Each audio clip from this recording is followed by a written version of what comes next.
এইবাৰ হৈ যোৱা পঞ্চায়ত নিৰ্বাচনত অদ্ভুত ঘটনা।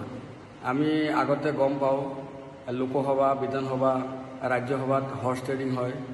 এইবাৰ সামাজিক মাধ্যমত আৰু মানুহৰ মুখত শুনা মতে বিজয়ী হোৱা ৱাৰ্ড মেম্বাৰৰ হৰ্চ ট্ৰেডিং হৈছে।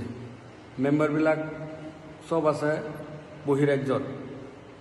এটা মেম্বাৰৰ দাম আমি সামাজিক মাধ্যমত শুনা মতে দেখা মতে 10 লাখ 20 লাখলৈ উঠিছে। গতিকে 6টা মেম্বাৰ কিনিব গ'লে 50 লাখ 60 লাখ টকাৰ দৰকাৰ।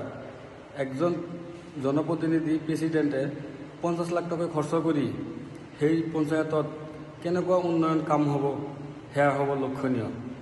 আমি অসমৰ মুখ্যমন্ত্ৰীক দাবী জনাইছোঁ, আপুনি অতি সোনকালে তদন্ত কৰি ৱাৰ্ড মেম্বাৰবিলাকক নজৰত ৰাখি ৰাইজৰ স্বাৰ্থত, যাতে ৰাইজে কিবা এটা আশা কৰিব পাৰে প্ৰেচিডেণ্টৰ ফালৰ পৰা, যাতে বেচা কিনা নহয়, সেয়াৰ প্ৰতি লক্ষ্য ৰাখিবলৈ মোৰ ফালৰ পৰা অসমৰ মুখ্যমন্ত্ৰী ডক্টৰ হিমন্ত বিশ্ব শৰ্মাক মই আহ্বান জনাইছোঁ। এজনে সামাজিক মাধ্যমত শ্বেয়াৰ কৰিছে, মই তেখেতৰ নামটো নকওঁ, তাতে লিখিছে টুকটুকিৰ ফালে 12 লাখলৈ বৃদ্ধি পাইছে, আপোনালোকৰ ফালে বজাৰ কিমান উঠিছে।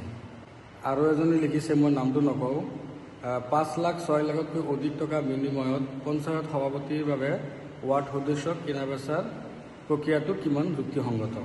আৰু এজনে সামাজিক মাধ্যমত লিখিছে, এতিয়া পঞ্চায়তৰ সদস্যসকলৰ যি কিনা বেচা আৰম্ভ হৈছে, এনেকৈ যদি অনাগত 5 বছৰত ৱাৰ্ড প্ৰেচিডেণ্টসকলে নিজ কষ্টৰে উপাৰ্জিত যি পইচা বিনিয়োগ কৰে সদস্যসকলক কিনি প্ৰেচিডেণ্ট হ'ব, সেইজনে বিনিয়োগ কৰা পইচা উঠাব চেষ্টা কৰিব, আমাৰ ৰাইজৰ কি হ'ব।